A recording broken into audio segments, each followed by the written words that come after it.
s'agit du troisième obus non explosé évacué le même jour dans cette zone densément peuplée de Juba, la future capitale du Sud-Soudan. Alors que la ville est en plein développement, une course contre la montre s'est engagée pour les équipes de démineurs. Ils doivent éliminer les stigmates encore nombreux de plus de 20 ans de guerre civile. La menace la plus importante, ce sont les munitions non explosées datant de la guerre. C'est notre première priorité de les enlever pour que les gens puissent se réinstaller sur les terres et y mener des activités agricoles.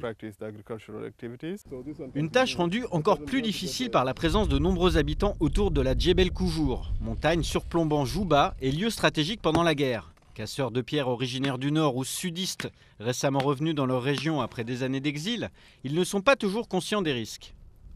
Je n'ai pas peur pour moi ou pour mes enfants. Pendant la guerre, il y a eu tellement de bombes qui sont tombées partout. Je les signale juste quand je les trouve. On a récemment comptabilisé près de 600 champs de mines au Sud-Soudan. Ces vieux explosifs continuent de tuer. Ils ont fait 23 morts et 53 blessés en 2010. Il est essentiel de sensibiliser la population au danger, mais aussi à la nécessité d'aider les démineurs à localiser les engins explosifs. Nous sommes là pour les mettre au courant. Nous leur expliquons comment nous enlevons les obus et les mines, les endroits dangereux et comment marquer l'endroit quand ils trouvent un explosif.